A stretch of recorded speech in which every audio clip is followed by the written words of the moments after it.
Hi, this is Courtney from Appleton. Courtney from Appleton. How you doing up there in Appleton, Courtney? I'm doing great. Well, we're doing great now that you called in. What's on your mind, huh?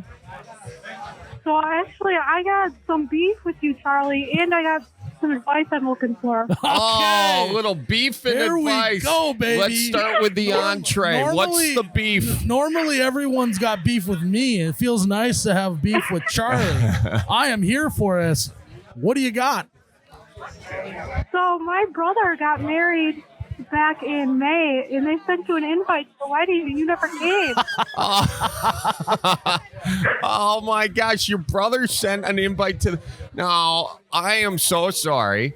To be honest with you, I'm not sure if I even got the invite. It must have gotten lost in the mail.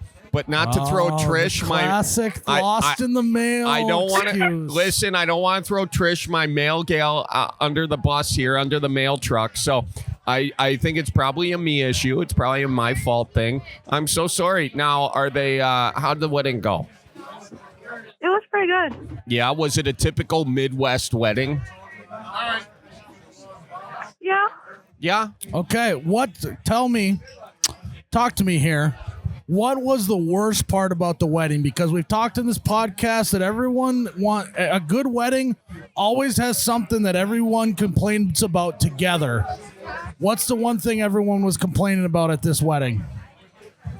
Nobody really liked the food. It was the food. It's always one of those. Was it cold food or what?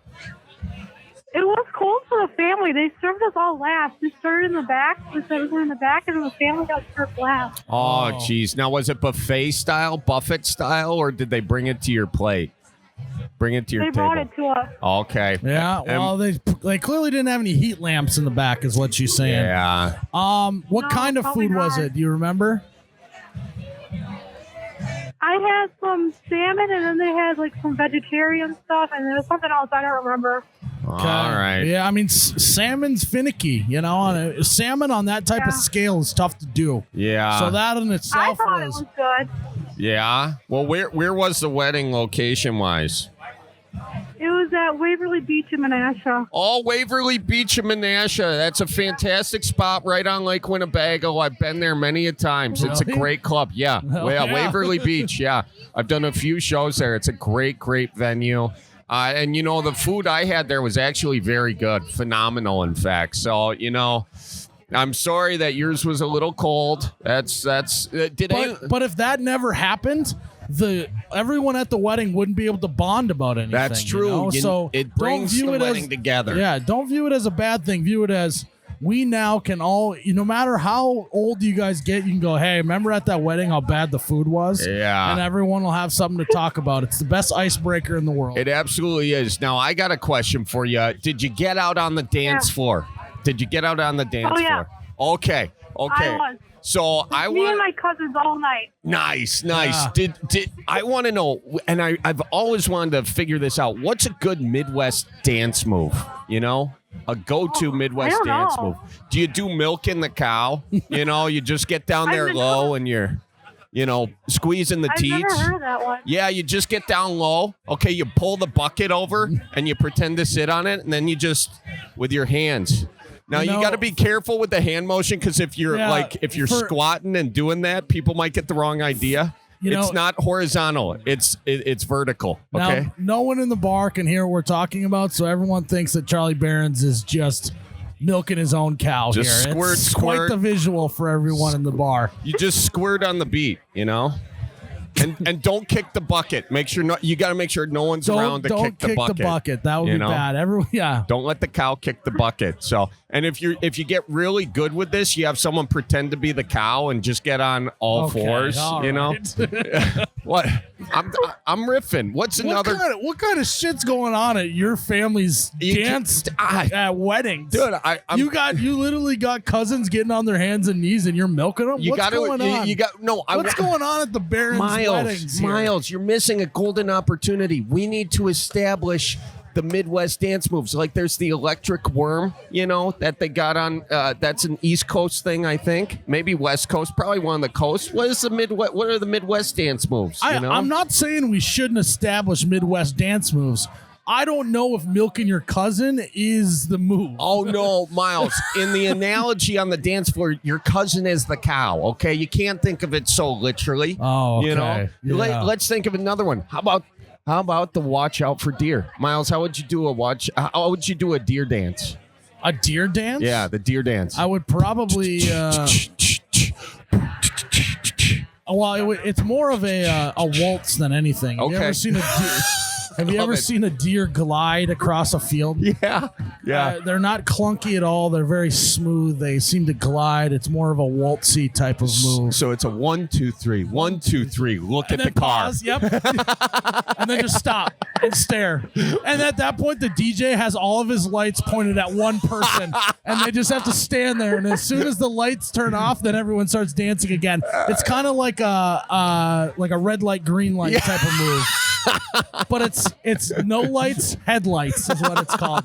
It's a no lights, headlights dance. That's amazing. Yeah, you're grazing, lights come on, everyone freezes. I love that. So, all right, we gave you 2 pretty bangers right there. Do you have any Midwest dance moves you recommend? No, I don't actually. Oh, you don't? How would you do the cheese curd? Oh, I don't know. I know exactly how. Okay, you find the beat, and then when the beat drops, you move your shoes like you're squeaking them, and then you cut the music, and everyone just hears squeaking. Yeah. You got to wear your tennies though. Yeah, you got to wear your tennies. It just sounds like a noon ball pickup game with all the squeaking of the shoes going on. It's like. I think All Not right. to be confused with something else. But, So now you can take these dances to your next Midwest wedding. You are welcome. Midwest Dance Moves brought to you by Bellied Up. And then instead of everyone complaining about the food, everyone's talking about how great your moves are. There and you just have like it. that, you diverted them off of a negative into a positive. There you have it. Milk your cousin. Anything else we can help you with? She said she was at another question. Oh, yeah. Sorry. Yeah. So I need a Midwest way to cancel plans with someone or just tell someone I don't want to do this. What was it? Sorry, I had to take my headphones off for a sec. Oh, say it again. I need a Midwest way to cancel plans with someone or tell someone I don't want to do this. So the Midwest way to cancel plans is very important because typically what we do as Midwesterners is say, oh yeah, that sounds like a lot of fun. And then we spend the next 24 to 48 hours trying to think how we're going to say, I can't. Yes. Okay. But you can't just say, I can't. You have to come up with an excuse. And it's got to be a good excuse. Okay. Well, no, it doesn't have to be a good excuse. You just need an excuse. Now, number one thing I like to do in this scenario is I like to first check the weather because weather is the easiest thing to blame, right? If there's even a hint that there's a blustery snowstorm coming through, or even if it's going to clearly miss us, you go, oh, man, I'm going to have to keep an eye on the weather. Hopefully it's safe to travel. Otherwise, I don't know if I'll be able to make it. That's where you got to start at least. That's good. That's good. Okay. I think another thing could be, you can create a chore. So find somebody in your life that needs you to do, that could need you to do something, and call them up and say, hey, what are you doing in 24 to 48 hours? Whenever the event is. And then you need your gutters done, I'll be right over there. So commitment to something prior is always good, even if you never actually did commit. Right. Because if you're from the Midwest, you always have about 6 to 7 things hanging in the rafters of, am I going to commit to this or not? Or I want to say no to all these, I just don't know how. So you can use one of the other events against another one, kind of pick your poison situation. That's true. What if I don't want to do any of it though? Okay. Oh, you don't want to do anything. So now, well, okay. Do you want me just to go to the you open up the box, you hit the red button, or the last resort is what you're saying? Is that what we're looking for? Last resort, just say you got diarrhea and no one will ever question that ever. I wasn't the first person to think of that, but I heard that advice at some point. I don't know where.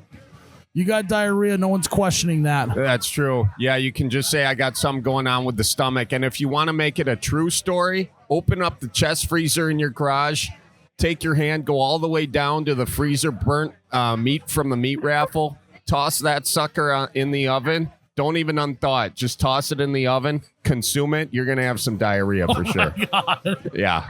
I thought you were going to be like, yeah, just throw it in the toilet, send him a photo and show him how bad it is. No, I don't think anyone needs a toilet photo, but if you want to go the extra mile, go for it. By the way, what event are you trying to get out of? Usually my grandma just asks me to like go shopping with her and stuff like that. Okay. Don't use right. any of I this most on of the the time I do it. No, you gotta. no. What? Have you ever heard the song "Don't Blink" by Kenny Chesney? No. Okay, give that a listen when we're done. You're gonna go listen to that song, and you're gonna realize that if you start wishing away moments, and then you're gonna blink, and they're all gonna be gone. Wow, So don't blink. Don't say no to grandma because grandma someday won't be around. And so you got to make sure you're I spending usually time. do say yes. Okay. Yeah, well, all right. You go shopping with grandma, you got to find the silver lining, okay? Because Miles is just over here singing the song. Where does grandma want to go shopping? Usually Walmart or Sam's Club. You know what? Like a decent afternoon. You know what? Here, I'll tell you this right now. Simple solution. Walmart or Sam's Club, they got okay stuff there. Take grandma to the Fleet Farm, and you're gonna now we're talking. You're gonna find a lot more you're interested in. I can tell you're a Fleet Farm gal, so you just gotta, grandma, she's been on this planet for a while. She is full of wisdom, but sometimes you got to teach an old dog a new trick. There you go. You got to take her to Fleet Farm. And I'll also say this about my grandma Sue. She's got a lot of hidden wisdom. Some of it she doesn't hide. Some of it is just she's been on this podcast before. She just kind of gives me crap Bless sometimes. her heart. But a lot of hidden wisdom in the grandparents. A lot of not so hidden wisdom. So you get that wisdom, and then you give them the wisdom of the Fleet Farm. Fleet Farm. We love it. What do you think about that? I think that'll work. Yeah. There you go. I mean, my grandma does get her dog food at Fleet Farm, so I should just go with her then sometimes. Yeah. There you go. Yeah. And I don't blame you for not wanting to go to Walmart. Maybe you make a compromise. Maybe you got other brothers, sisters, relatives, someone else that can take her over there? Yeah, I could try to get one of my brothers to do it probably. There you go. You're going to need some leverage, though, first. So you're going to have to bring something up from your childhood that he doesn't want anyone to know. Hold that over his head. Then he doesn't have a choice. Yeah, there you go. Yeah. I definitely could find a couple of dollars. Yeah, there you go. You're going to be just fine. You're going to figure this out. Well, what do you think? Do you think it helped you out a little bit here or not? Yeah, I think so. Yeah. Okay. Well, another satisfied customer. And tell your brother I'm sorry for not going to the wedding. Well, no. Tell your brother it's about time. Oh, wait. She will. I was going to say, tell your brother it's about time he starts pulling his weight on the grandma thing here. Is what I was going to say. Yeah, he lives next door to her, too, and I don't think he spends enough time with her. Okay. Oh, well, there you go. That's the Midwest guilt. Bury that into him like the pizza you spilled on the carpeting, Just really get in there, Make sure that's never coming out, okay? Okay. All right. Good talking to you. Yeah. Have a good one. Thanks for calling in. Thank you. Well, Miles, I liked what you did there. You brought up who's the guy who sang that again? Kenny Chesney. Kenny Chesney. Don't blink. Just like that, you're 8 years old and you take a nap and you wake up and you're 95 and lying on your deathbed, and your grandchildren won't take you to flee far. Don't blink. That's what it's all about. Oh man, life's all about disappoint. Is what is it? What was the line? Disappoint your elders until you die. Is that it? Yep. It's continually disappointing your elders until they die and then you die. Yeah, That's what life's all about. That's good.